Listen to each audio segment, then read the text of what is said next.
You do everything right. The discovery is solid, the proposal is strong, and then the prospect ghosts you. No deal, motivation gone. But here's the truth. Top salespeople don't stay motivated because they close more deals. They close more deals because they learn how to stay motivated in the downtimes. Let me show you how they do it. Here's what happens with most reps. When a deal falls through, they take it personally. They tie their identity to their outcome. And then they start doubting the product, the process, and themselves. And they also get excited about the wins, which builds complacency. The emotional dip isn't just about losing a deal, it's about losing a little bit of confidence every time it happens. But top reps, they do it differently. Let me give you 5 things that elite performers do differently when a deal falls through. Number one is they focus on the positives and not the negatives. They don't wallow, they don't self analyze, they don't beat themselves up. They focus on what the wins were, what they did well in that situation, and how they can do better next time. One of the concepts that I teach my clients is at the end of the day to do 10 positives, one technical, and one emotional. See, our brain is really good at beating ourselves up and picking all the negative things that we do. The focus shift is what are the 10 positive things? What are the 10 things that I did well today? Because it's starting to train your brain on focusing on the right things and building confidence. The little things actually matter because they do. So examples of this are you opened up the conversation really well, you built a lot of rapport, or you executed your morning routine spot on, you planned out your day, you asked for a referral at the end of the meeting, even though it didn't go exactly as planned, but you did it. Or very simply, you showed up, you were there, you were present, you were locked in. No matter what happens, do that over and over and over again. Good things are going to happen. Number two, they reset. Just like athletes cool down, top producers and top performers, they decompress. Maybe it's a 2-minute walk. Maybe it's a breathing routine. Maybe it's a mantra. Something as simple as next play, new energy, or who's next.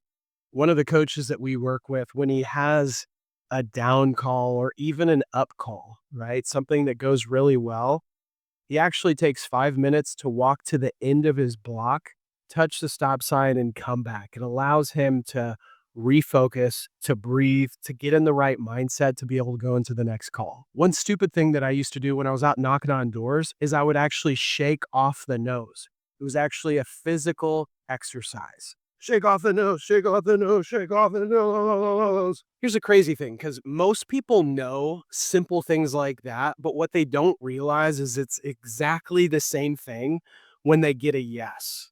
If they're excited, you don't want the highs to get too high, you don't want the lows to get too low. So one very simple thing is a trigger or a mechanism whenever you actually have a yes.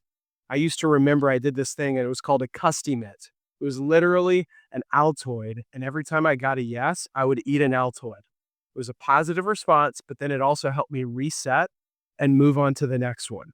Who's next is such a powerful tool for the no's, and it's also such a powerful tool for the yeses. Keep it very simple.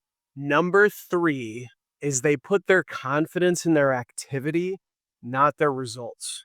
One bad quarter doesn't break the whole year. One bad week doesn't destroy the month. And in fact, it takes all week to make a great week. It takes all month to make a great month. It takes all year to make a great year. Don't give up on your results just because it's not there right away. Remember, we put our confidence in our activity, not our results. Because the biggest thing is we actually have control over our activity. We don't have control over our results. We don't know if somebody's going to say yes or no. We can't control that. We obviously can influence that. But the biggest piece here is we don't want to give our confidence away and allow somebody else's reaction to determine how we feel.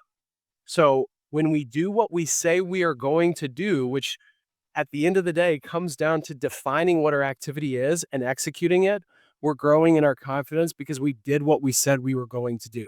That is bulletproof confidence. It's built on behavior, not validation.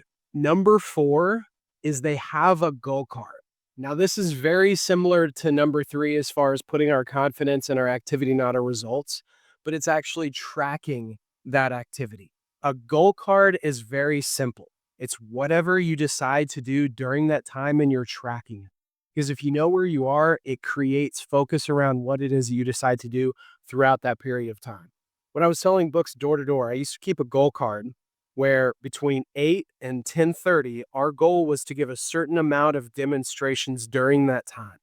The good news is you can decide to do that. And once that goal period is over, you move on to the next one. Again, it's not about the closed deals, it's about proof that you're moving in the right direction. This rewires our brain to continue to focus on the activity and continue moving forward no matter what.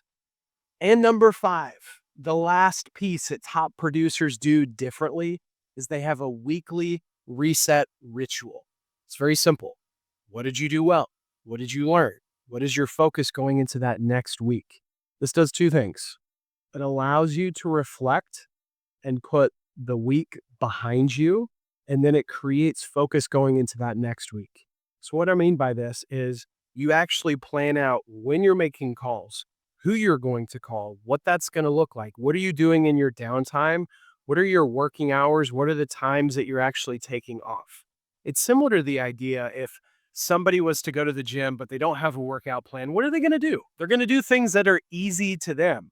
Maybe I'm going to go do some curls for a little bit. Maybe I'm going to do some bench, skips, squat. Why would I do that? That's tough. Compare that to, okay, here's your workout routine. What exactly are you going to do each and every set? And then after that, where are you going next? Remember, our schedule isn't just logical, it's also emotional. It creates the focus for what it is that you're doing next. So top producers, they allow themselves to reset. Deals will fall through. That's the game. But the motivation, that's on you. What's even more important is you don't need motivation to do your job. Motivation is a luxury. If you know your numbers and you know your commitments, do your job. At the end of the day, just do your job. Don't just stay motivated, stay focused. Control what it is that you can control, and let's get after it. If you got some value out of this, go ahead and hit that subscribe button. We are pumping out motivational and focused videos every single week. Let's get after it.